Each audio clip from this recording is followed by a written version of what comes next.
ಈಗಾಗಲೇ ಶಿವಕುಮಾರ್ ಅವರು ಹಾಗೂ ನಮ್ಮ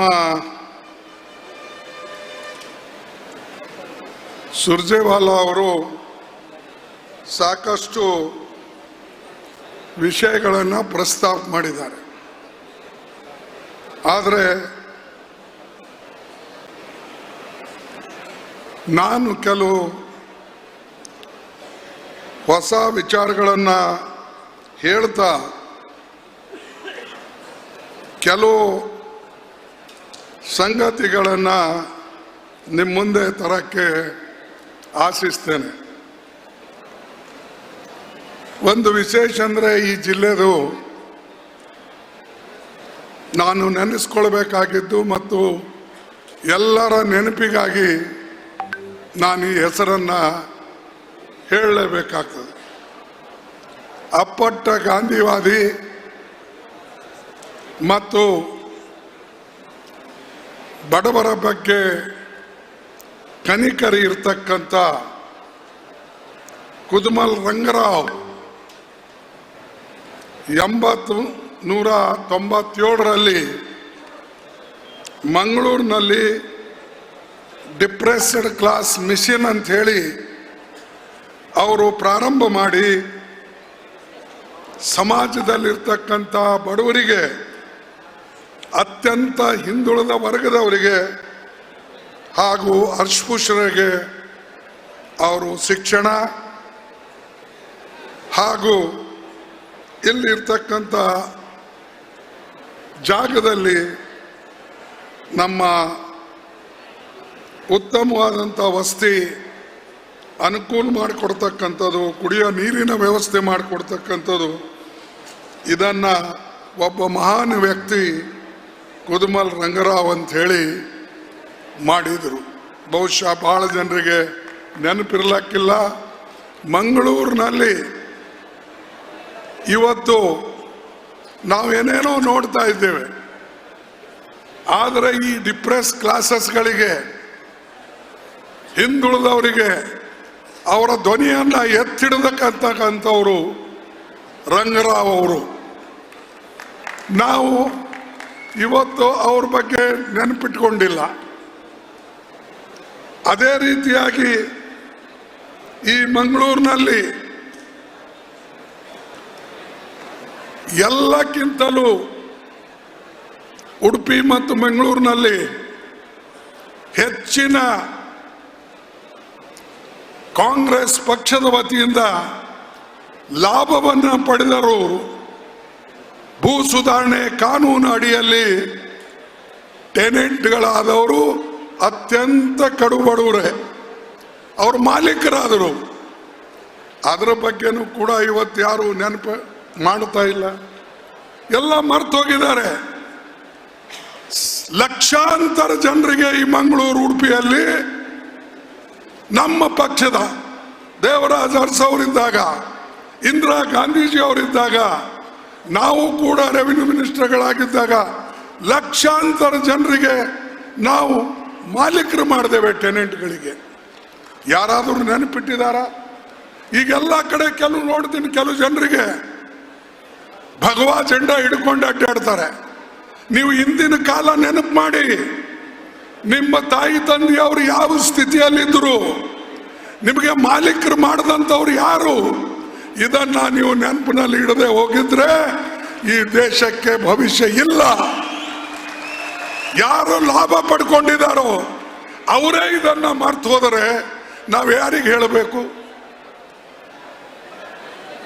ನಾನು ಒಂದು ಟ್ರಿಬ್ಯುನಲ್, ಒಂದು ತಾಲೂಕಾ ಕಿತ್ತಿಲ್ಲಿ, ಒಂದೊಂದು ತಾಲೂಕಾದಲ್ಲಿ 4 ಟ್ರಿಬ್ಯುನಲ್ ಮಾಡಿ ಲಕ್ಷಾಂತರ ಕೇಸ್ಗಳನ್ನು ನಾವು ಅದರ ತೀರ್ಮಾನ ಕೊಡ್ಸಕ್ಕೆ ಹಚ್ಚಿ ಅವರು ಮುಂದೆ ಕೋರ್ಟಿಗೂ ಕೂಡ ಹೋಗ್ಲಾರ್ದಂಗೆ ಮಾಡಿ ಅಷ್ಟೊಂದು ಲಕ್ಷಾಂತರ ಎಕರೆ ಜಮೀನು ನಾವು ಕೊಟ್ಟೇವೆ. ಏನ್ ರಮಾನಾಥ್ ರಾಯ್ ಸ್ವರ್ಕೆ ನಿಮಗೆ ಕೇಳ್ತಾ ಇದ್ದೀನಿ, ನೀವೆಲ್ಲ ಟ್ರಿಬ್ಯುನಲ್ ಮೆಂಬರ್, ಅವಾಗ ನೀವು ಹಂಚಿದ್ದನ್ನ ಎಲ್ಲಿ ಹೋದ್ರು ಆ ಜನ ಅವರಿಗೆ ಭೂ ಮಾಲೀಕರು ಮಾಡಿದೆವು ನಾವು. ಭೂ ಒಡೆಯರು ಮಾಡಿದೆವು ನಾವು. ಆದ್ರೆ ಅವ್ರು ಎಲ್ಲಿ ಪತ್ತೆನೇ ಇಲ್ಲ ಈಗ. ಯಾಕಂದ್ರೆ ನಮ್ಮಿಂದ ಲಾಭ ಸಿಗೋವರಿಗೆ ಕೆಲವು ಜನ ಲಾಭ ತಗೊಂಡ್ರು. ಈಗ ನಮ್ಮನ್ನೇ ಮರ್ತು ಹೋದ್ರೆ ಇದು ಯಾವ ನ್ಯಾಯ? ಯಾವ ಇಂದಿರಾ ಗಾಂಧಿ ಅವರು ನಿಮಗೆ ಜಮೀನು ಕೊಟ್ಟರು? ಯಾವ ದೇವರಾಜ ಅರಸ್ ಕಾಲದಲ್ಲಿ ಕಾಂಗ್ರೆಸ್ ಕೊಡ್ತು? ನಾವೆಲ್ಲ ಇಲ್ಲಿ ಬಂದು ಒಂದೊಂದು ತಾಲೂಕಾದಲ್ಲಿ 4 ಟ್ರಿಬ್ಯುನಲ್ ಮಾಡಿದೇವೆ. ಒಂದು ಟ್ರಿಬ್ಯುನಲ್ ಆದರೆ ಜನರಿಗೆ ಬೇಗನೆ ಅನುಕೂಲ ಆಗಲ್ಲ ಅಂತ ಹೇಳಿ ನಾವು ಮಾಡಿಕೊಟ್ಟೇವೆ. ಮೊಯ್ಲಿ ಅವರು ಇಲ್ಲೇ ಇದ್ದಾರೆ, ಎಲ್ಲರೂ ಇದ್ದಾರೆ. ಇಷ್ಟು ಜನರಿಗೆ ಲಾಭ ಸಿಕ್ಕ ಮೇಲೂ ಕೂಡ ನಮ್ಮ ದುರ್ದೈವ ಇವತ್ತು ಜಮೀನು ಕೊಟ್ಟವನಿಗೆ ನೆನೆಸೋದಿಲ್ಲ. ಆದರೆ ಯಾರು ಹೊಟ್ಟೆ ತುಂಬಿಸಕ್ಕೆ ಸೋನಿಯಾ ಗಾಂಧಿ ಅಂತವರು ಫುಡ್ ಸೆಕ್ಯೂರಿಟಿ ಆಕ್ಟ್ ತಂದು ಅವರು ಲಾಭ ಕೊಟ್ಟರು. ಮಕ್ಕಳಿಗೆ ಕಂಪಲ್ಸರಿ ಎಜುಕೇಶನ್ ಅಂತ ಹೇಳಿ ಸ್ಕೂಲ್ಗಳಿಗೆ ಅಂದರೆ ಪ್ರೈಮರಿಯಿಂದ 8ನೇವರೆಗೆ ಫ್ರೀ ಎಜುಕೇಶನ್ ಕೊಟ್ಟರು. ಅವರಿಗೂ ಕೂಡ ಮರ್ತಿದ್ದಾರೆ ಜನ. ನನಗೆ ಆಶ್ಚರ್ಯ ಅನ್ನಿಸ್ತದೆ, ನಮ್ಮಿಂದ ಕಾಂಗ್ರೆಸ್ ಪಾರ್ಟಿಯಿಂದ ಲಾಭ ಪಡೆದು ಊಟದಲ್ಲಿ, ನರೇಗಾ ಯೋಜನೆಯಲ್ಲಿ, ಭೂಮಿಯಲ್ಲಿ, ಶಿಕ್ಷಣದಲ್ಲಿ ಎಲ್ಲದಲ್ಲಿ ಕೂಡ ನಾವು ಜನರಿಗೆ ಲಾಭ ಮಾಡಿಕೊಟ್ಟಿದ್ದೇವೆ. ಆದರೆ ಇವತ್ತು ಕೆಲವು ಪಕ್ಷಗಳು ನಮ್ಮನ್ನ ಒಡಿಸಿ, ಹಿಂದುಳಿದ ಸಮಾಜಕ್ಕೆ ಒಡಿಸಿ, ಟೆನೆಂಟ್ಗಳಿಗೆ ಒಡಿಸಿ, ಬಡವರನ್ನ ಒಡಿಸಿ ಇವತ್ತು ಸತತವಾಗಿ ಆಳಬೇಕು ಅಂತ ಹೇಳಿ ಮೋದಿ ಏನು ಹೊರಟಿದ್ದಾರೆ. ಆ ಮೋದಿ ಜೈ ಜೈಕಾರ ಇಲ್ಲಿ ಕೇಳ್ತಾ ಇದ್ದೀನಿ. ಮೋದಿ ನಿಮಗೆ ಜಮೀನು ಕೊಟ್ಟನ ಹೇಳಿ? ಮೋದಿ ಜಮೀನು ಕೊಟ್ಟನ? ಕೊಟ್ಟವ್ರು ಯಾರು? ಕಾಂಗ್ರೆಸ್ನವರು. ಮೋದಿ ಫುಡ್ ಸೆಕ್ಯೂರಿಟಿ ಆಕ್ಟ್ ತಂದಿದ್ದ? ಇಲ್ಲ. ಮೋದಿ ಏನು ಹೇಳಿದ್ರು? ನಾನು सबको मैं नौकरी दूंगा, हर साल 2-2 करोड़ नौकरियां मैं दूंगा. ಯಾರು ಹೇಳಿದ್ರು? ಮೋದಿ ಹೇಳ್ದ. ನಿಮಗೆ ಸಿಕ್ತಾ? ಸಿಗ್ಲಿಲ್ಲ. ನೋಡಿ, ಇಲ್ಲಿ ಮಂಗಳೂರದವ್ರು ಬಹಳ ಹುಷಾರ್ ಜನ ಇದ್ರಿ, ಬುದ್ಧಿವಂತರಿದ್ರಿ, ನಿಮಗೆ ಸಿಕ್ಕಿರ್ಬಹುದು. ಮೋದಿ ಅರೆ ಸಿಗ್ಲಿಲ್ಲ ಅಂತಂದ್ರೆ ಇಷ್ಟೊಂದು ಈ ಬಿಜೆಪಿ ಜೆಂಡಾಗಳು ಯಾಕೆ ಅಡ್ಡಾಡ್ತಾವಿಲ್ಲಿ? 15 ಲಕ್ಷ ರೂಪಾಯಿ ನಿಮ್ಮ ಜೋಬ್ನಲ್ಲಿ ಹಾಕ್ತೀನಿ ಅಂತ ಹೇಳಿದ್ರು. ಕೊಟ್ರ? ನೋಡಿ, ನೀವು ತಗೊಂಡಿರ್ಬೇಕು. ತಗೊಂಡು ಸುಳ್ಳು ಹೇಳ್ತೀರಿ ನೀವು. ಇಲ್ಲ, ಈ ದೇಶದ ಪ್ರಧಾನಮಂತ್ರಿ ಹೆಂಗ್ ಸುಳ್ಳಾಡ್ತಾನ್ರಿ? ಸುಳ್ಳಾಡ್ತಾನ? ಇಲ್ಲ ನೀವು ಸುಳ್ಳಾಡ್ತಿರ್ಬೇಕು, ಇಲ್ಲ ಮೋದಿ ಸುಳ್ಳಾಡ್ತಿರ್ಬೇಕು. ನಾವಂತೂ ಯಾವತ್ತು ಏನ್ ನುಡಿದಿದ್ದೇವೆ ಅದರಂಗೆ ನಡೆದಿದ್ದೇವೆ. ಇವತ್ತು ನಮ್ಮ ಬಜೆಟ್ ಕೂಡ ಸಿದ್ದರಾಮಯ್ಯ ಅವರ ನೇತೃತ್ವದಲ್ಲಿ ಇವತ್ತು ನಡೆದಿದೆ. 6 ಗ್ಯಾರಂಟಿ ಕೊಟ್ಟೇವೆ ನಾವು. 6 ಗ್ಯಾರಂಟಿಗೆ ದುಡ್ಡು ಕೊಟ್ಟು ಇವತ್ತು ಬಜೆಟ್ನಲ್ಲಿ ಇಟ್ಟು ಇವತ್ತು ನಮ್ಮ ನಾಯಕರು ಎಲ್ಲರೂ ಇಲ್ಲಿ ಬಂದಿದ್ದಾರೆ, ನಿಮ್ಮ ಮನೆ ಬಾಗಿಲಿಗೆ ಬಂದಿದ್ದಾರೆ.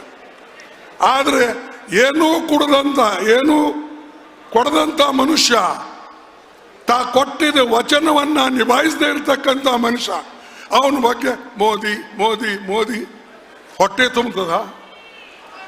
ಜನರಿಗೆ ಏನಾದರೂ ಕೆಲಸ ಕೊಟ್ಟಿದಾರ? ನರೇಗಾ ಯೋಜನೆ ನಮ್ಮದು, ಅನ್ನ ಯೋಜನೆ ನಮ್ಮದು, ಮಕ್ಕಳಿಗೆ ವಿದ್ಯಾಭ್ಯಾಸ ಕೊಡೋದು ನಮ್ಮದು. ಅವ್ರೇನಂದ್ರೆ ಮೋದಿ ಬರೇ ಜಗಳ ಹಚ್ಚೋದು. ಇವತ್ತೆಷ್ಟು ಜನ ಹಿಂದುಳಿದಂಥವ್ರಿದ್ದಾರೆ, ಅವ್ರ ಎಲ್ಲರಿಗೆ ಟೆನೆಂಟ್ ಇದ್ದವರಿಗೆ ಕಾಯಂ ಮಾಡ್ತಕ್ಕಂಥದ್ದು ಜಮೀನು ಕೊಟ್ಟಿದ್ದು ನಮ್ಮ ಸರ್ಕಾರ. ಇಷ್ಟೊಂದು ಇದ್ರೂ ಕೂಡ ಕಾಂಗ್ರೆಸ್ಗೆ ಬಿಜೆಪಿಯವ್ರು ಬೈಯೋದೇ ಬೈಯೋದು. ಈ ನಿಮ್ಮ ಮಂಗಳೂರಿನಾಗಂತೂ ಕೇಳೇಬೇಡಿ, ಮುಂಜಾನೆ ಎದ್ದು ಕೂಡಲೇ ಕಾಂಗ್ರೆಸ್ಗೆ ಬೈಯೋದು. ಅಲ್ಲೇ ನಮ್ಮಲ್ಲಿ ಜಮೀನು ತಗೊಂಡ್ರವನು ಬೈತಾನೆ, ನಮ್ಮ ಅನ್ನ ತಿಂದವನು ಬೈತಾನೆ, ನಮ್ಮ ಶಿಕ್ಷಣ ಪಡೆದವನು ನಮಗೆ ಬೈತಾನೆ. ಇದು ಯಾವ ನ್ಯಾಯ? ಕೆಲವು ಜನ ಅತ್ಯಂತ ಶ್ರೀಮಂತರು, ಯಾರ ಹತ್ರ ದುಡ್ಡಿದೆ, ಯಾರು ಧರ್ಮದ ಹೆಸರಿನಲ್ಲಿ ರಾಜಕೀಯ ಮಾಡ್ತಾರೋ ಅವರು ಎಲ್ಲರೂ ಕೂಡ ಈ ಬಡವರನ್ನ, ದಲಿತರನ್ನ, ಹಿಂದುಳಿದವರಂತ ಅತ್ಯಂತ ಕಡು ಬಡವರು ಅವರಿಗೆ ತುಳಿಬೇಕು ಅನ್ನತಕ್ಕಂಥದ್ದು ಅವ್ರ ಗುರಿ ಇದೆ. ನೀವು ಆ ಕೆಲಸಕ್ಕೆ ಹೋಗ್ತೀರಾ? ಯೋಚನೆ ಮಾಡಿ ಬಂಧುಗಳೇ. ನಾನು ಎಲ್ಲಿ ಹೋದಲ್ಲಿ ಕೂಡ ನಾವು ಹೇಳ್ತಾ ಇದ್ದೇವೆ, ದೇಶಕ್ಕೆ ಸ್ವಾತಂತ್ರ್ಯ ಕೊಟ್ಟ ತಂದಂಥವರು ನಾವು, ದೇಶದ ಅಭಿವೃದ್ಧಿ ಮಾಡೋಕ್ಕೆ ಸಹಾಯ ಮಾಡಿದವರು ನಾವು. ನಿಮ್ಗೆ ಹೇಳಬೇಕಾಗಿದ್ರೆ, ಹಿಂದೆ ಒಬ್ರು MP ಇದ್ರು ಕಾಂಗ್ರೆಸ್ದವರು, ಶ್ರೀನಿವಾಸ್ ಮಲ್ಯ ಅಲ್ಲ, ಶ್ರೀನಿವಾಸ್ ಮಲ್ಯ ಅವರಿದ್ರು. ಫೈಲ್ ತಗೊಂಡು ನೆಹರು ಅವ್ರ ಬಳಿ ಟ್ರಾನ್ಸ್ಪೋರ್ಟ್ ಮಿನಿಸ್ಟರ್ ಹತ್ರ ಎಲ್ಲ ಕಡೆ ಅಡ್ಡಾಡಿ ಈ ಮಂಗಳೂರು ಉಡುಪಿಗೆ ಒಂದು ಮಾಡಿ 100 ಬ್ರಿಡ್ಜಸ್ ಮಾಡಿದ್ದು ಕಾಂಗ್ರೆಸ್ ಕಾಲದಲ್ಲಿ. ಈಗ ಯಾವ ಬ್ರಿಡ್ಜ್ ಮೇಲೆ ಒಡ್ಡಾಡ್ತೀರಿ ನೀವು? ಸಣ್ಣ ಪುಟ್ಟು ನದಿ ಮೇಲೆ. ಅದು ಯಾರು ಮಾಡಿದ್ದು? ಶ್ರೀನಿವಾಸ್ ಮಲ್ಯ ಕಾಂಗ್ರೆಸ್ ಕಾಲದಲ್ಲಿ. ಪೋರ್ಟ್, ಇಲ್ಲಿ ದೊಡ್ಡ ಪೋರ್ಟ್ ಇದೆ, ಯಾರು ಮಾಡಿದ್ದು? ಕಾಂಗ್ರೆಸ್ದವ್ರು ಮಾಡಿದ್ದು. ಏರ್ಪೋರ್ಟ್ ಯಾರು ಮಾಡಿದ್ದು? ಕಾಂಗ್ರೆಸ್. ಪ್ರತಿ ಒಂದು ಚಿನ್ನ ಇವತ್ತು ಇಲ್ಲಿ ಮಂಗಳೂರಿನಲ್ಲಿದೆ, ಉಡುಪಿನಲ್ಲಿದೆ, ಅದು ಎಲ್ಲನೂ ಕೂಡ ಕಾಂಗ್ರೆಸ್ ಪಕ್ಷದ ಕಾಲದಲ್ಲಿ ಆಗಿದೆ. ಇದನ್ನ ನೀವು ನೆನಪಿನಲ್ಲಿ ಇಟ್ಕೊಳ್ಳಿ. ರೀಜನಲ್ ಇಂಜಿನಿಯರಿಂಗ್ ಕಾಲೇಜ್ ಕಾಂಗ್ರೆಸ್ ತಂದಿದ್ದು. ಮಣಿಪಾಲ್ ಇನ್ಸ್ಟಿಟ್ಯೂಷನ್ ಇಷ್ಟು ಬೆಳಿಬೇಕಾದ್ರೆ 10 ಎಕರೆ 100 ಎಕರೆ ನಮ್ಮ ಸರ್ಕಾರ ಕೊಟ್ಟಿದ್ದು, ನಾವು ಕೊಟ್ಟಿದ್ದು, ಅದನ್ನ ಇವತ್ತು ಬೆಳೆದಿದೆ.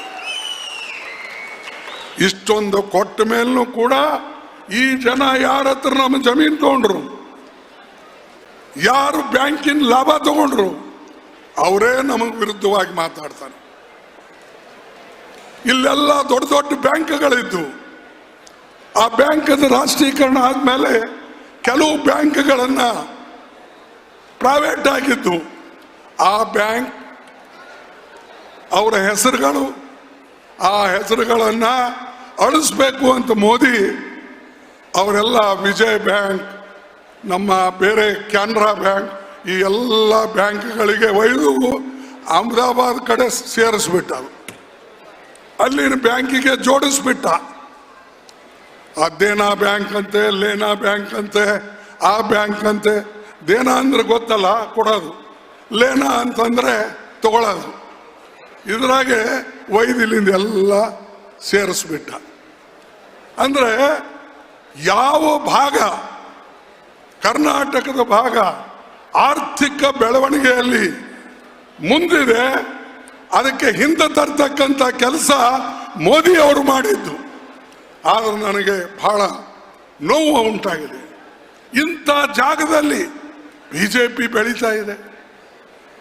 ಬಿಜೆಪಿ ಮಾತು ಕೇಳಿ ಇಲ್ಲೆಲ್ಲರೂ ಒಬ್ರಿಗೊಬ್ರು ಹೋರಾಟ ಮಾಡ್ತಾರೆ, ಹೊಡೆದಾಡ್ತಾರೆ, ಬಡದಾಡ್ತಾರೆ.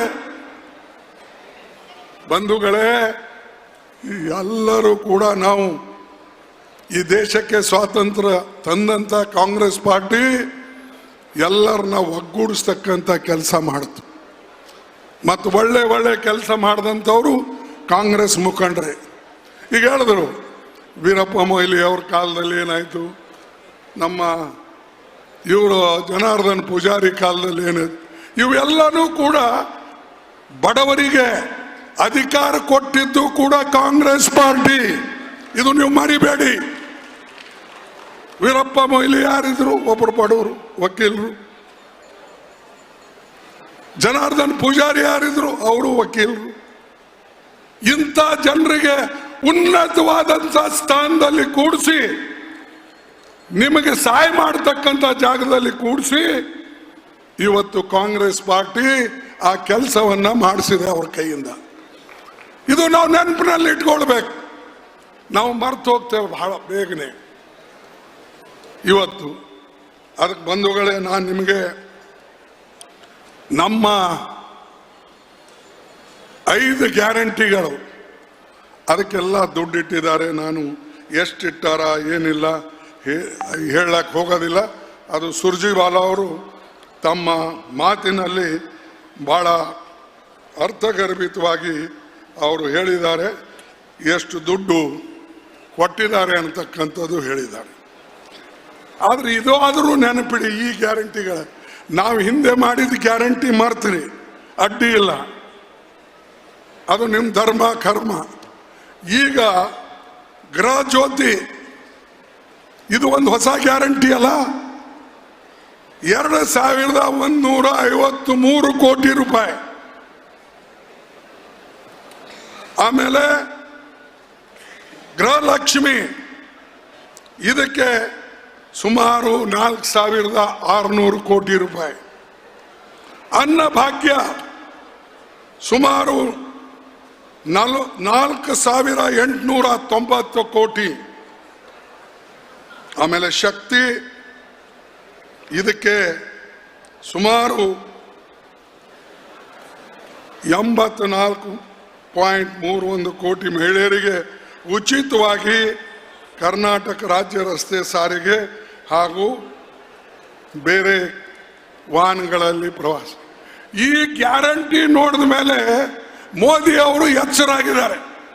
ಅಂದರೆ ಕರ್ನಾಟಕದಲ್ಲಿ ಈ ಸಿದ್ದರಾಮಯ್ಯನವರು, ಶಿವಕುಮಾರ್ ಅವರು, ಇಲ್ಲಿ ಕುಂತಂತ ಮಂತ್ರಿಗಳು, MLAಗಳು ಸೇರಿ 5 ಗ್ಯಾರಂಟಿ ಕೊಟ್ಟು ಅವರಲ್ಲಿ ಜನರ ಮನಸ್ಸನ್ನ ಗೆದ್ದಿದ್ದಾರೆ. ನಾನ್ಯಾಕೆ ಕೊಡಬಾರ್ದು ಗ್ಯಾರಂಟಿ ಅಂತ ಹೇಳಿ ಈಗ ಮೋದಿ ಶುರು ಮಾಡಿದ್ದಾನೆ. ದಿನ ಪೇಪರ್ನಾಗ ನೋಡಿ ಈ ಗ್ಯಾರಂಟಿ, ಅವನ ಗ್ಯಾರಂಟಿ ಒಂದು ಇಲ್ಲ. 2 ಕೋಟಿ ಗ್ಯಾರಂಟಿ ನೌಕರಿ ಎಲ್ಲೋ ಆಯ್ತು, 15 ಲಕ್ಷ ರೂಪಾಯಿ ಎಲ್ಲೋ ಆಯ್ತು. ರೈತರ ಆಮದಾನಿ ನಾನು ಹೆಚ್ಚಿಸ್ತೇನೆ, ಡಬಲ್ ಮಾಡ್ತೀನಿ ಅಂತ ಹೇಳ್ದ. MSP ನಾನು ಹೆಚ್ಚಿಸ್ತೇನೆ ಅಂತ ಹೇಳ್ದ. ಈ ಗ್ಯಾರಂಟಿಗಳು ಫೇಲ್ ಆದ್ಮೇಲೆ ಈಗ ದಿನಾ ಪೇಪರ್ನಾಗ ಮೋದಿ ಗ್ಯಾರಂಟಿ, ಮೋದಿ ಗ್ಯಾರಂಟಿ. ನಾವು ಸಿದ್ದರಾಮಯ್ಯನ ಗ್ಯಾರಂಟಿ ಅಂತ ಹೇಳಲಿಲ್ಲ, ಕಾಂಗ್ರೆಸ್ ಗ್ಯಾರಂಟಿ ಅಂತ ಹೇಳಿದ್ದೇವೆ. ಮೋದಿ ಏನ್ ಹೇಳ್ತಾನೆ, BJP ಗ್ಯಾರಂಟಿ ಅಂತ ಹೇಳಲ್ಲ, ಮೋದಿ ಗ್ಯಾರಂಟಿ. ನೀ ಎಲ್ಲಿಂದ ಬಂದ್ಯಪ್ಪ ಮೋದಿ? ದೇಶ ಇದ್ದಿರ್ತಾನೆ ಮೋದಿ. ಹೀಗೆ ಜನರಿಗೆ ದಿಕ್ಪಾಲ್ ಮಾಡಿಸೋದು, ಭ್ರಮೆ ಹುಟ್ಟಿಸೋದು, ಈ ಕೆಲಸ ಇವತ್ತು ನಮ್ಮ ಮೋದಿಯವರು ಮಾಡ್ತಾ ಇದ್ದಾರೆ. ಅದಕ್ಕಾಗಿ ನೀವು ಹುಷಾರಾಗಿರ್ಬೇಕು. ಮೊನ್ನೆ ಇದೇ ಪಾರ್ಲಿಮೆಂಟ್ ನಡೆದಿತ್ತು. ರಾಜ್ಯಸಭಾದಲ್ಲಿ ನಾನು ಮಾತಾಡಬೇಕಾಗಿದ್ರೆ ನಮ್ಮ ಇವರಿಗೂ ಹೇಳಿದೆ. ನಾನು ಇವರು ನಮ್ಮ ದೇವೇಗೌಡ್ರೆ 91 ವರ್ಷಕ್ಕೆ ನೀವು ಕಾಲಿಡ್ತಾ ಇದ್ದೀರಿ. ನೀವ್ಯಾಕಿಂತ ವಯಸ್ಸಿಗೆ ಪಾರ್ಟಿ ಹೆಸರು ಸೆಕ್ಯುಲರ್ ಪಾರ್ಟಿ, ಆದ್ರೆ ನೀವು ಹೋಗಿ ಯಾರ ತೊಡಿ ಮೇಲೆ ಕುಂತಿದ್ರಿ? ಆ ಮೋದಿ ತೊಡಿ ಮೇಲೆ. ಮೋದಿನೂ ಅಲ್ಲಿ ಎದುರುಗಡೆನೇ ಇದ್ರು. ಇವ್ರು ನನ್ನ ಪಕ್ಕದಾಗ 3ನೇ ಸ್ಥಾನದಲ್ಲಿದ್ರು. ನಾ ಹೇಳಿದೆ, ನೀವು ಯಾಕೆ ಹೋಗಿ ಅವ್ರ ತೊಡಿ ಮೇಲೆ ಕುಂತೀರಿ? ಅವಾಗ ಮೋದಿ ನಗ್ತಾ ಇದ್ದ. ನಾ ಅಂದೆ, ನೀ ಎಲ್ಲರಿಗೂ ಮುಗ್ಸಕ್ಕೆ ಇವೆಲ್ಲ ತಂತ್ರ ಮಾಡ್ತಾ ಇದ್ರಿ, ಆದ್ರೆ ನಾ ಏನು ತಿಳ್ಕೊಂಡಿದ್ದೆ, ಅವರು ದೇವೇಗೌಡ ಈ ವಯಸ್ಸಿಗೆ ಪಾರ್ಟಿ ಬದಲಾವಣೆ ಮಾಡಲ್ಲ, BJP ಸರಿ ಹೋಗಲ್ಲ, ಸೆಕ್ಯುಲರ್ ಪಾರ್ಟಿ ಅಂತ ಹೆಸರಿದೆ. ಅದಕ್ಕೆ ನಾನು ಅವರಿಗೆ ನೇರವಾಗಿ ಕೇಳಿದೆ, ನಿಮ್ಮ ಸೆಕ್ಯುಲರ್ ಪಾರ್ಟಿ ಅವ್ರ ಜೊತೆಯಲ್ಲಿ ಹೆಂಗೆ ಹೋಗ್ತಾ ಇದ್ರಿ? ಅವ್ರು ಆಮೇಲೆ ಈ ಕಾಂಗ್ರೆಸ್ದವ್ರನ್ನ ಮುಗಿಸ್ಬೇಕಂತ ಮಾಡಿರುವ ಅವರು ಹೋಗಿ ಬಂದು ಈ ಸಿದ್ದರಾಮಯ್ಯ ಅವ್ರದ್ದೇ ನಡೀತದೆ. ಅದು ಏನೋ ನಂಗೆ ಗೊತ್ತಿಲ್ಲ. ಅವ್ರ ಹೆಸರು ನಾ ಹೇಳಿದೆ, ಅವ್ರದ್ದು ಇವ್ರದ್ದು ಹೆಸರು ಹೇಳಬೇಡಿ. ಮುಗಿಸ್ತಾರೆ ಅಂತಂದ್ರೆ ಯುದ್ಧದಲ್ಲಿ ಯಾರಾದರೂ ಒಬ್ಬರು ಮುಗಿತಾರೆ. ಇಲ್ಲ ನೀವು ಮುಗಿಬೇಕು ನಾವು ಮುಗಿಬೇಕು, ಅವಾಗೇ ವಿಜಯ ಸಾಧಿಸ್ಬೇಕಲ್ಲ. ಎಲೆಕ್ಷನ್ದಾಗ ಗೆಲ್ಲಬೇಕಾದ್ರೆ ಇಬ್ರು ನಿಲ್ತಾರೆ, ಮೂವರು ನಿಂದಿರ್ತಾರೆ, ಮೂವರಲ್ಲಿ ಒಬ್ಬರೇ ಗೆಲ್ಲ ತಾನೆ. ಅದಕ್ಕೆ ಈಗಂತೂ ಅವರು BJP ಅವರಿಬ್ಬರು ಒಂದಾಗಿದ್ದಾರೆ, ಈಗ ಮುದ್ದಾಡ್ತಾ ಇದ್ದಾರೆ. ಆಡಲಿ, ಆದರೆ ನನಗೆ ಈ ಗ್ಯಾರಂಟಿಗಳು, ಈ ಕೊಟ್ಟಂತ ಕೆಲಸ, ಹೇಳದಂತ ಕೊಟ್ಟಂತ ಬಜೆಟು ಇದು ನೋಡಿದ ಮೇಲೆ ನನಗನ್ನಿಸ್ತದೆ ಈ ಸಾರಿ ಕರ್ನಾಟಕದಲ್ಲಿ ನಾವು 20 ಸೀಟ್ ಗೆಲ್ತೇವೆ ಅಂತ ಹೇಳಿ ನನಗೆ ನಂಬಿಕೆ ಹುಟ್ಟಿದೆ. 20 ಸೀಟ್. ಇದಕ್ಕೆ ನೀವು ಹೊಣೆ ಇರಬೇಕು. ಬರೇ ಸಿದ್ದರಾಮಯ್ಯ ಗ್ಯಾರಂಟಿ ಕೊಟ್ಟ, ಶಿವಕುಮಾರ್ ಅವ್ರು ಹೇಳಿದ್ರು, ಪರಮೇಶ್ವರ್ ಹೇಳಿದ್ರು, ಮುನಿಯಪ್ಪ ಹೇಳಿದ್ರು, ಇನ್ನೊಬ್ರು ಹೇಳಿದ್ರು, ಅವ್ರು ಹೇಳಿದ್ರು ಅಂತಿಲ್ಲ. ನೀವು ಬುನಿಯಾದಿ, ನೀವು ಕೆಳ ಹಂತದಲ್ಲಿ ಕೆಲಸ ಮಾಡ್ತಕ್ಕಂಥವ್ರು, ನೀವು ಕೆಲಸ ಮಾಡಲಿಲ್ಲ ಅಂದರೆ ಯಾರ ಕೈಲೇನೂ ಮಾಡೋಕ್ಕಾಗೋದಿಲ್ಲ. ನಮ್ಮ ಜಯ, ನಮ್ಮ ವಿಜಯ ನಿಮ್ಮ ಮೇಲೆ ಅವಲಂಬಿಸಿದೆ ಹೊರತಾಗಿ ನಮ್ಮ ಮುಖಂಡರ ಮೇಲೆ ಅಲ್ಲ, ನಮ್ಮ ಮೇಲೆ ಅಲ್ಲ. ನಾವು ಹಿಂಗೆ ಭಾಷಣ ಮಾಡ್ಬೋದು, ಮನೆಗೆ ಹೋಗ್ಬೋದು, ಜಯ ಜಯಕಾರ ನೀವು ಹೇಳ್ಬೋದು, ಆದರೆ ನಿಜವಾಗಿ ಶಕ್ತಿ ತುಂಬತಕ್ಕಂಥ ಜನ ನೀವು. ಅದಕ್ಕೆ ನೀವು ದಯವಿಟ್ಟು ಒಕ್ಕಟ್ಟಾಗಿ ಈ ಸಾರಿ ಮಂಗಳೂರಿನಲ್ಲಿ, ಉಡುಪಿನಲ್ಲಿ, ಚಿಕ್ಕಮಗಳೂರಿನಲ್ಲಿ ಶಕ್ತಿಯನ್ನ ಪ್ರದರ್ಶನ ಮಾಡಿ ಕಾಂಗ್ರೆಸ್ ಪಾರ್ಟಿಗೆ ಹೆಚ್ಚಿನ ಸೀಟನ್ನು ತರ್ತಕ್ಕಂಥ ಮಾಡಿ. ಇವತ್ತು ರಾಹುಲ್ ಗಾಂಧಿ ಅವರು ಭಾರತ್ ಜೋಡೋ ಯಾತ್ರಾ ಮೊದಲು ಮಾಡಿದ್ರು, ಕನ್ಯಾಕುಮಾರಿಯಿಂದ ಕಾಶ್ಮೀರವರೆಗೆ ಮಾಡಿದ್ರು, ಈಗ ಮಣಿಪುರಿಂದ ಬೊಂಬೈವರೆಗೆ ಮಾಡ್ತಾ ಇದ್ದಾರೆ. ಯಾರಿಗೋಸ್ಕರ ಮಾಡ್ತಾ ಇದ್ದಾರೆ? ಏನು ತನ್ನ ಮನೆಗೋಸ್ಕರ? ಅಥವಾ ಅವ್ರೇನು ಪ್ರಧಾನಮಂತ್ರಿ ಆಗಬೇಕು, ನಾ ಮುಂದೆ ದೊಡ್ಡ ಹುದ್ದೆಗೆ ಹೋಗ್ಬೇಕಂತ ಮಾಡಿ ದೇಶದಲ್ಲಿ ಇರ್ತಕ್ಕಂಥ ಜನರನ್ನ ಒಗ್ಗೂಡಿಸ್ಬೇಕು, ಎಲ್ಲ ಧರ್ಮದ ಜನರಿಗೆ ಒಂದು ಕಡೆ ಸೇರಿಸಿ ಏನು ನಮ್ಮ ಸಂವಿಧಾನ ಹೇಳಿದೆ ಆ ಸಂವಿಧಾನ ಪ್ರಕಾರ ನಾವು ನಡ್ಕೊಳ್ಬೇಕು, ಪ್ರಜಾಪ್ರಭುತ್ವ ಉಳಿಬೇಕು. ಇದೇ ಅವ್ರ ಗುರಿ ಇದೆ, ಮತ್ತೇನೂ ಇಲ್ಲ. ಆದರೆ ಮೋದಿ ಅವರಿಗೂ ಗೇಲಿ ಮಾಡಿದ್ರು. ये घराने वाले लोग अपने आप को बड़ा समझते हैं. मैं एक ಬ್ಯಾಕ್ವರ್ಡ್ का आदमी हूँ. ಹೌದಪ್ಪ, ನೀ ಬ್ಯಾಕ್ವರ್ಡ್ ಇದ್ದಿ, ನಾವೆಲ್ಲ ಶೆಡ್ಯೂಲ್ ಕಾಸ್ಟು ಬ್ಯಾಕ್ವರ್ಡೇ ಇದ್ದೇವೆ. ನಾವೇನು ಏನು ಟಾಟಾ ಬಿರ್ಲಾಗಳಿದ್ದೇವ? ಅಥವಾ ಅತಿ ಉನ್ನತ ಜಾಗದಲ್ಲಿ ಹುಟ್ಟಿ ಬಂದು ನಾವು ಅಧಿಕಾರಕ್ಕೆ ಬಂದಿದ್ದೀವ? ನಾವು ಕಷ್ಟಪಟ್ಟೆ ಗದ್ದಿಗೆ ಏರಿದ್ದೇವೆ. ನಿಮ್ಮ ಆಶೀರ್ವಾದದಿಂದ, ನಿಮ್ಮ ಬಲದಿಂದ. ನೀವು ಬಲ ಕೊಡದೆ ಹೋಗಿದ್ರೆ ನಾವು ಎಲ್ಲಿ ಇರ್ತಿರಲಿಲ್ಲ. ಹಾಗೆ ಇವತ್ತು ರಾಹುಲ್ ಗಾಂಧಿಯವರು ಏನು ಕೆಲಸ ಮಾಡ್ತಾ ಇದ್ದಾರೆ ಅದನ್ನು ಸಹಿಸದೆ ಮೋದಿಯವರು ಎಲ್ಲಿ ಹೋದಲ್ಲಿ ಸೋನಿಯಾ ಗಾಂಧಿಗೆ ಬೈಯೋದು, ರಾಹುಲ್ ಗಾಂಧಿಗೆ ಬೈಯೋದು, ಕಾಂಗ್ರೆಸ್ಗೆ ಬೈಯೋದು. ಯಾಕಪ್ಪ? ಕಾಂಗ್ರೆಸ್ ಜೀರೋ ಹೇ, ಮತ್ತು ಕಾಂಗ್ರೆಸ್ಗೆ ಯಾಕೆ ಬೈತಪ್ಪ ಜೀರೋ ಇದ್ದವರಿಗೆ? ರಾಹುಲ್ ಗಾಂಧಿ ಕುಚ್ ನೈ ಹೇ, ರಾಹುಲ್ ಗಾಂಧಿ ಕುಚ್ ನೈ ಅಂತ ಹೇಳ್ತಿ, ದಿನ ಎದ್ದು ರಾಹುಲ್ ಗಾಂಧಿಗೆ ಯಾಕೆ ಬೈತೀಯ? ಸೋನಿಯಾ ಗಾಂಧಿಗೆ ಯಾಕೆ ಹೇಳ್ತೀಯ? ಅಂದ್ರೆ ನಮ್ಮಲ್ಲಿ ಶಕ್ತಿ ಇದೆ, ಅದನ್ನ ನೀವು ಸಹಿಸೋದಿಲ್ಲ. ಅದಕ್ಕಾಗಿ ನೀವು ನಮ್ಮ ಹೆಸರು ಪದೇ ಪದೇ ಹೇಳ್ತೀರಿ. ನಮಗೆ ಪೂರ್ತಿ ಮುಗಿಸ್ಬೇಕು ಅಂತ ಹೇಳಿ ಹೊಂಟಿದ್ದಾರೆ. ಮೊನ್ನೆ ನಮ್ಮ ಅಕೌಂಟ್ನು ಕೂಡ ಸೀಸ್ ಮಾಡಿದ್ರು. ಆ ಅಕೌಂಟ್ ಸೀಸ್ ಮಾಡಿದ್ದನ ನಮ್ಮ ಜನ ಅಲ್ಲಿ ಇಲ್ಲಿ ಸ್ವಲ್ಪ ರೊಚ್ಚಿಗೆದ್ರು. ಮರುದಿವಸ ಆ ಅಕೌಂಟನ್ನ ಸೀಸ್ ಮಾಡಿದ್ದು ರಿಲೀಸ್ ಮಾಡಿದ್ರು. ಯಾಕಪ್ಪ? ಒಂದು ಅಪೋಸಿಷನ್ ಪಾರ್ಟಿ ಹತ್ರ, ಒಂದು ಅಪೋಸಿಷನ್ ಪಕ್ಷದ ಹತ್ರ 4 ದುಡ್ಡು ಇರಬಾರ್ದು. ನೀವು ಕೊಟ್ಟಿದ್ದ ದುಡ್ಡು, ನೀವು ಅನೇಕ ರಾಹುಲ್ ಗಾಂಧಿ ಅವರ ಪ್ರೋಗ್ರಾಮ್ ಅದರಲ್ಲಿ ಕೊಟ್ಟಿದ್ದ ದುಡ್ಡು, ಭಾರತ್ ಜೋಡೋ ಯಾತ್ರೆಯಲ್ಲಿ ಕೊಟ್ಟಿದ್ದ ದುಡ್ಡು, ಮೆಂಬರ್ಶಿಪ್ ಮಾಡಿದ ದುಡ್ಡು, ಈ ನಮ್ಮ ಶ್ರೀನಿವಾಸ ಎಲ್ಲೇನ ಅಲ್ಲಿ ಅವಂದೇನು 98 ಕೋಟಿ ಇತ್ತು. 98 ಕೋಟಿ ಯೂತ್ ಕಾಂಗ್ರೆಸ್ನಾಗ ಅದನ್ನು ಸೀಸ್ ಮಾಡ್ಯಾರ. ಅಂದ್ರೆ ನಮ್ಮ ದುಡ್ಡು ಎಲ್ಲಿದೆ ಸಣ್ಣದು ಪುಟ್ಟು ಅದನ್ನು ಕೈ ಹಾಕೋದು. ಅರೆ ನೀ ಕೋಟ್ಯಾಂತರ ರೂಪಾಯಿ ಹೊಡಿತಾ ಇದ್ರಿ, 6,000 ಕೋಟಿ ರೂಪಾಯಿ ನೀವು ಬಾಂಡ್ ಇಂದ ತೆಗೆದುಕೊಂಡ್ರಿ. ಯಾರಿಂದ? ಎಲ್ಲ ಬ್ಲ್ಯಾಕ್ ಮನಿ ಹೋಲ್ಡರ್. ಅವ್ರ ಹೆಸರು ಗೊತ್ತಿಲ್ಲ, ಅವ್ರಿಗೆ ನೀವು ಏನು ಲಾಭ ಕೊಟ್ಟಿರಿ ಅದು ಗೊತ್ತಿಲ್ಲ. ನಮಗೆ ನೀವು ಹೇಳ್ತೀರಾ ಕಾಂಗ್ರೆಸ್ ಪಾರ್ಟಿ ಹಾಗೆ ಮಾಡಿದೆ ಹೀಗೆ ಮಾಡಿದೆ. ನಾವು ದೊಡ್ಡ ದೊಡ್ಡ ಕಾರ್ಖಾನೆಗಳು ಮಾಡಿದೇವೆ, ಪಬ್ಲಿಕ್ ಸೆಕ್ಟರ್ಗಳು ಮಾಡಿದೇವೆ, ಲಕ್ಷಾಂತರ ಜನರಿಗೆ ನೌಕರಿ ಕೊಟ್ಟೇವೆ. ನೀವೇನು ಕೊಟ್ರಿ? ಇದ್ದ ನೌಕರಿಗಳನ್ನು ಕಸ್ಕೊಂಡ್ರಿ, ಇದ್ದ ಪಬ್ಲಿಕ್ ಸೆಕ್ಟರ್ ಕ್ಲೋಸ್ ಮಾಡಿದ್ರಿ. ಇಂಥ ಜನ ನಮಗೆ ಬುದ್ಧಿ ಹೇಳಕ್ ಬರ್ತಾರೆ. ಅದನ್ನ ತಗೊಂಡು ಇಲ್ಲೆಲ್ಲ ಜನ ಕೆಲವು ಕುಣಿತಾರೆ ಕುಣಿತಾರೆ ಕುಣಿತಾರೆ ಕುಣಿತಾರೆ.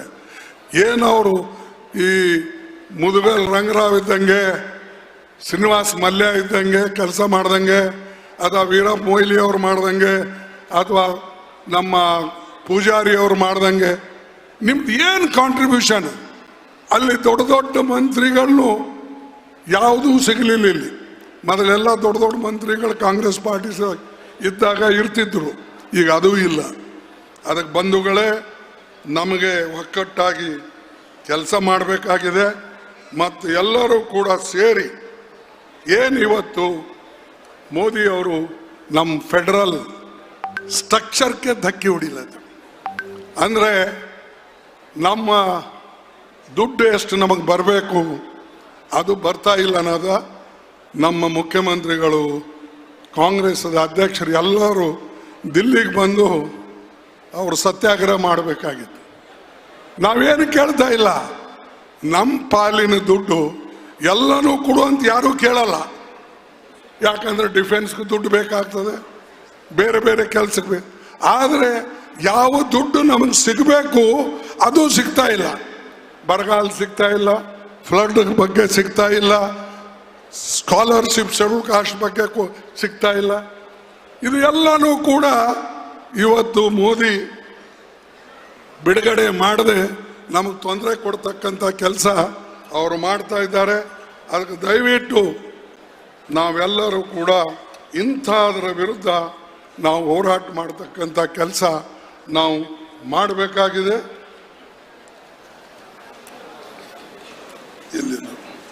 ಮಾಡಬೇಕಾಗಿದೆ.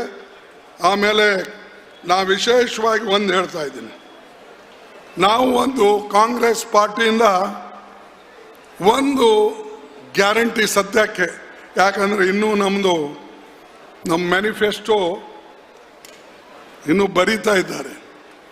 ಆದರೆ ಒಂದು ಗ್ಯಾರಂಟಿ ನಾನು ಮೊನ್ನೆ ಛತ್ತೀಸ್ಗಢದಲ್ಲಿ ಘೋಷಣೆ ಮಾಡಿದ್ದೇವೆ. ಅದು ಯಾವ ಗ್ಯಾರಂಟಿ ಅಂದರೆ, ನಮಗೆ ಈ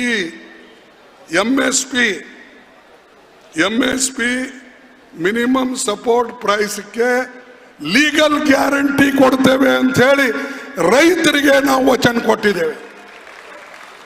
ನಾವು ಹೇಳಿದ್ದೇವೆ ರೈತರಿಗೆ, ಈ ಕಾನೂನನ್ನು ನಾವು ಮಾಡಿ ತೋರಿಸ್ತೇವೆ. ಇದಕ್ಕಾಗಿ ನೀವು ನಿಶ್ಚಿಂತವಾಗಿರಿ. ನಾವು ಇದು ಹೇಳಿದರೆ ಮೋದಿಯವರು ಅವ್ರು ಗೇಲಿ ಮಾಡ್ತಾರೆ, ಇವರು ಲೀಡರ್ ಹಾಕೊಂತಾರೆ, ರೈತರು ಇವರೆಲ್ಲ ಬೇರೆಯವ್ರಿಗೆ ತೊಂದರೆ ಕೊಡ್ತಾ ಇದ್ದಾರೆ ಅಂತ ಅವ್ರು ಹೇಳ್ತಾರೆ. ಅದಕ್ಕೆ ಬಂಧುಗಳೇ, ಕೊನೆಯದಾಗಿ ಹೇಳ್ತೀನಿ, ವಿಶೇಷವಾಗಿ ಬಡವರು, ದಲಿತರು, ಹಿಂದುಳಿದವರು, ಮೇಲ್ವರ್ಗದಲ್ಲೂ ಬಡವರು ಏನಿದ್ದಾರೆ ಅವರನ್ನ ಸೇರಿಸ್ಕೊಂಡು ನಾ ಹೇಳ್ತೀನಿ, ಓಟಿನ ಅಧಿಕಾರ ಸಿಕ್ಕಿದ್ದು ನಿಮಗೆ ಕಾಂಗ್ರೆಸ್ ಕಾಲದಲ್ಲಿ. ಇದು ಮರಿಬೇಡಿ. ಹೆಣ್ಣು ಮಕ್ಕಳಿಗೆ, ಯಾವ ಜಾತಿ ಹೆಣ್ಣು ಮಕ್ಕಳು ಇರಲಿ, ಅವರು ಯಾವ ಧರ್ಮದ ಹೆಣ್ಣು ಮಕ್ಕಳು ಇರಲಿ, ಓಟಿನ ಅಧಿಕಾರ ಸಿಕ್ಕಿದ್ದು ಕಾಂಗ್ರೆಸ್ನಿಂದ. ಸಂವಿಧಾನ ಬರೆದ ಮೇಲೆ, ಸಂವಿಧಾನ ಕೊಟ್ಟ ಮೇಲೆ ಆ ಹೆಣ್ಮಕ್ಕಳಿಗೆ ಇವತ್ತು ಅಧಿಕಾರ ಸಿಕ್ಕಿದೆ. ಅವ್ರ ತತ್ವದ ಪ್ರಕಾರ ಹೋದರೆ, ಅವರ ಹೇಳಿಕೆ ಪ್ರಕಾರ ಹೋಗಿದ್ರೆ ಇಲ್ಲೆಲ್ಲ ಮನುಸ್ಮೃತಿ ಬರ್ತಿತ್ತು. ಹೆಣ್ಣು ಮಕ್ಕಳಿಗೆ ಬೆಲೆ ಇಲ್ಲ, ಅದರಲ್ಲಿ ಹೆಣ್ಣು ಮಕ್ಕಳಿಗೆ ಯಾವ ಕೂಡ ಸ್ಥಾನಮಾನ ಇಲ್ಲ. ಸ್ಥಾನಮಾನ ಸಿಕ್ಕಿದ್ದೇ ಬಡವರಿಗೆ, ದಲಿತರಿಗೆ, ಹಿಂದುಳಿದವರಿಗೆ, ಹೆಣ್ಣು ಮಕ್ಕಳಿಗೆ. ಅದು ಬಾಬಾ ಸಾಹೇಬ್ ಅಂಬೇಡ್ಕರ್ ಅವರು ಬರೆದಂಥ ಕಾನೂನಿನಿಂದ ಹೊರತಾಗಿ ಮತ್ತೇನಿಲ್ಲ. ಜವಾಹರ್ಲಾಲ್ ನೆಹರು ಅವರು, ಅಂಬೇಡ್ಕರ್ ಅವರು, ದೇಶಕ್ಕೆ ಸ್ವಾತಂತ್ರ್ಯ ತಂದಂಥ ಮಹಾತ್ಮ ಗಾಂಧಿಯವರು, ಇವರೆಲ್ಲ ಒಕ್ಕಟ್ಟಾಗಿ ಕೆಲಸ ಮಾಡಿದಕ್ಕಾಗೆ ನಮ್ಮ 51% ಹೆಣ್ಮಕ್ಕಳಿಗೆ ಓಟಿನ ಅಧಿಕಾರ ಇವತ್ತು ಸಿಕ್ಕಿದೆ. ಇದನ್ನು ತಿಳ್ಕೊಳ್ಬೇಕು ನೀವು. ಭಾಳ ಜನರಿಗೆ ಗೊತ್ತಿಲ್ಲ, ಅವ್ರು ತಿಳ್ಕೊಂಡ್ರೆ ಇದು ಆಟೋಮೆಟಿಕ್. ಮುಂದುವರೆದಂಥ ದೇಶದಲ್ಲಿ ಓಟಿನ ಅಧಿಕಾರ ಇರಲಿಲ್ಲ 60 ವರ್ಷದಿಂದ, 70 ವರ್ಷದಿಂದ. ಅದು US ಇರ್ಬೋದು, UK ಇರ್ಬೋದು, ಆಸ್ಟ್ರೇಲಿಯಾ ಇರ್ಬೋದು, ಕೆನಡಾ ಇರ್ಬೋದು, ಯಾವುದೇ ದೇಶದೊಳಗೆ ಓಟಿನ ಅಧಿಕಾರ ಹೆಣ್ಮಕ್ಳಿಗೆ ಇರಲಿಲ್ಲ. ನಾವು ಕೊಟ್ಟ ಮೇಲೆ ಇವತ್ತು ಎಲ್ಲರೂ ಕೂಡ ಕೊಡ್ತಾ ಇದ್ದಾರೆ. ಅಮೇರಿಕ ಮತ್ತು ಇಂಗ್ಲೆಂಡ್ ಮಾತ್ರ ಸ್ವಲ್ಪ ಮುಂಚೆ ಕೊಟ್ಟರು. ಅಮೇರಿಕಾದವರು ಮಾತ್ರ ಸಂವಿಧಾನ ಬರೆದ ಮೇಲೆ ಕೆಲವು ದಿವಸಿನ ಮೇಲೆ ಕೊಟ್ಟರು. ನಿಗ್ರೋಗಳಿಗೂ ಅಲ್ಲಿ ವೋಟಿಂಗ್ ಇರಲಿಲ್ಲ. ಆದರೆ ನಾವು ಹೆಣ್ಣು ಗಂಡು, ಬಡವರು ಶ್ರೀಮಂತರು ಎಲ್ಲರಿಗೂ ಸರಿ ಸಮಾನವಾದಂಥ ಹಕ್ಕನ್ನು ಕೊಟ್ಟು ಇವತ್ತು ನಾವು ಒಂದು ದೊಡ್ಡ ಪ್ರಜಾಪ್ರಭುತ್ವವಾಗಿ ಇವತ್ತು ಉಳಿದಿದ್ದೇವೆ. ಅದಕ್ಕೆ ನೀವು ಪ್ರಜಾಪ್ರಭುತ್ವ ಉಳಿಸ್ಬೇಕು, ಡೆಮಾಕ್ರಸಿ ಉಳಿಸ್ಬೇಕು, ಆಮೇಲೆ ಸಂವಿಧಾನ ಮುಖ್ಯ, ಅದು ನೀವು ಉಳಿಸ್ಬೇಕು ಅಂತ ಹೇಳಿ ನಿಮ್ಮನ್ನು ಕೇಳಿಕೊಂಡು, ಕಾಂಗ್ರೆಸ್ ಪಕ್ಷದಿಂದಲೇ ಇದು ಸಾಧ್ಯ. ಅದಕ್ಕೆ ನೀವು ಕಾಂಗ್ರೆಸ್ ಪಕ್ಷಕ್ಕೆ ಬಲಪಡಿಸಿ, ಪಾರ್ಲಿಮೆಂಟ್ನಲ್ಲಿ ನಿಮ್ಮ ಜನ ಹೆಚ್ಚಿಗೆ ಬಂದಾಗ ಮಾತ್ರ ಇದು ಸಾಧ್ಯತೆ. ಪಾರ್ಲಿಮೆಂಟ್ನಲ್ಲಿ ನಿಮ್ಮ ಶಕ್ತಿ ಕಡಿಮೆ ಆಯಿತು, ಮೋದಿ ಈ ದೇಶದ ಡಿಕ್ಟೇಟರ್ ಆಗ್ತಾನೆ, ಮುಂದೆ ಚುನಾವಣೆನೂ ಆಗೋದಿಲ್ಲ. ನಾನು ಇದನ್ನು ಹೇಳ್ತೀನಿ ನಿಮಗೆ ಸ್ಪಷ್ಟವಾಗಿ. ಯಾಕಂದ್ರೆ ಆ ಚುನಾವಣೆ ಕಡೆ, ಡೆಮಾಕ್ರಸಿ ಕಡೆ, ಸಂವಿಧಾನ ಕಡೆ ಅವರ ಲಕ್ಷ್ಯ ಇಲ್ಲ. ಆದಷ್ಟು ಅಧಿಕಾರ ತನ್ನ ಕೈಯಲ್ಲಿ ತಗೊಳ್ಬೇಕು ಅಂತ ಹೇಳಿ ಅವರ ಸರ್ವ ಪ್ರಯತ್ನ ನಡೆದಿದೆ. ಎಲ್ಲ ಆಟೋನಮಸ್ ಬಾಡಿಗೆ ಕಂಟ್ರೋಲ್, ಮೀಡಿಯಾ ಮೇಲೆ ಕಂಟ್ರೋಲ್, ಪ್ರೆಸ್ ಮೇಲೆ ಕಂಟ್ರೋಲ್, ಜುಡಿಷರಿ ಮೇಲೆ ಕಂಟ್ರೋಲ್, ಇಡಿ, ಇನ್ಕಮ್ ಟ್ಯಾಕ್ಸ್ ಮತ್ತು ನಿಮ್ಮ ವಿಜಿಲೆನ್ಸ್ ಎಲ್ಲದರ ಮೇಲೆ ಕಂಟ್ರೋಲ್. ಇಷ್ಟೊಂದು ಕಂಟ್ರೋಲ್ ಇಟ್ಕೊಂಡು ಈ ದೇಶವನ್ನು ಆಳಕ್ಕೆ ಹೊಂಟಿದ್ದಾನೆ. ಅವನಿಗೆ ಶಕ್ತಿಶಾಲಿ ನೀವು ಮಾಡಬೇಡಿ. ದೇಶದ ಅಭಿವೃದ್ಧಿ ಮಾಡೋಂಥ ಜವಾಬ್ದಾರಿ ನಾವು ಹಿಂದೆ ತಗೊಂಡಿದ್ದೇವೆ, ಈಗೂ ತಗೊಳ್ತೇವೆ, ಮುಂದೂ ತಗೊಳ್ತೇವೆ. ನಾವು ಅವ್ರಿಗಿಂತಲೂ ಹೆಚ್ಚಿನ ಒಂದು ಶಕ್ತಿಯನ್ನು ಕೊಡ್ತಕ್ಕಂಥದ್ದು, ಅಭಿವೃದ್ಧಿನ ಮಾಡ್ತಕ್ಕಂಥದ್ದು ನಮ್ಮಲ್ಲಿದೆ ಅನ್ನತಕ್ಕಂಥ ಮಾತನ್ನು ಹೇಳಿ ನನ್ನ ಮಾತು ಮುಗಿಸ್ತೇನೆ.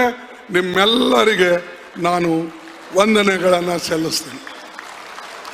ಇವತ್ತು ನಿಜವಾಗ್ಲೂ ತಾವು ಈ ಕಾರ್ಯಕರ್ತರ ಸಭೆ ಬಹಳ ಒಳ್ಳೆಯ ರೀತಿಯಿಂದ ನೆರವೇರಿಸಿದ್ದೀರಿ. ಎಲ್ಲರೂ ಕೂಡ ಇವತ್ತು ಬಂದಿದ್ದಾರೆ. ಇದು ಭಾಳ ಸಂತೋಷ. ಯಾಕಂದ್ರೆ ಇದು ಒಂದು ಮೂಲಿ ಒಳಗಿಟ್ಟಿರಿ, ಯಾಕೆ ಗೊತ್ತಾಗಿಲ್ಲಪ್ಪ ಶಿವಕುಮಾರ್. ನಾವೆಲ್ಲಿ ಬೀದರ್, ಗುಲ್ಬರ್ಗ, ಮಂಗಳೂರು ಯಾವ ಕಡೆ, ಈ ಕಡೆ ಮುಂದಕ್ಕೆ ಹೋದ್ರೆ ಸಮುದ್ರ, ಆ ಕಡೆ ಇಷ್ಟು ದೂರಿದ್ದ ಒಂದು ಮೂಲೆಯಲ್ಲಿದ್ದರೂ ಸಾವಿರಾರು ಜನ ಇವತ್ತು ನೀವು ಬಂದಿರಿ ಕಾಂಗ್ರೆಸ್ ಪಾರ್ಟಿಗೆ ಒಕ್ಕೂಡ್ಸಕ್ಕೆ. ಅದಕ್ಕೆ ನಿಮ್ಮೆಲ್ಲರಿಗೆ ನಾನು ಧನ್ಯವಾದಗಳನ್ನು ಹೇಳಿ ನನ್ನ ಮಾತು ಮುಗಿಸ್ತೇನೆ.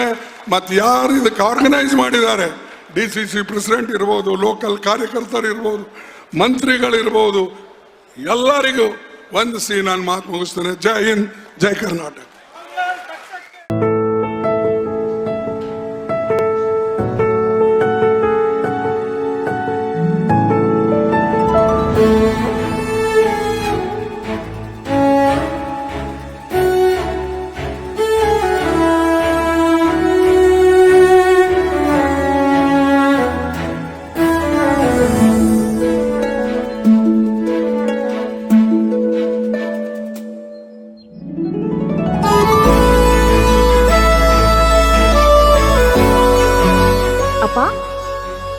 ಅಪ್ಪ,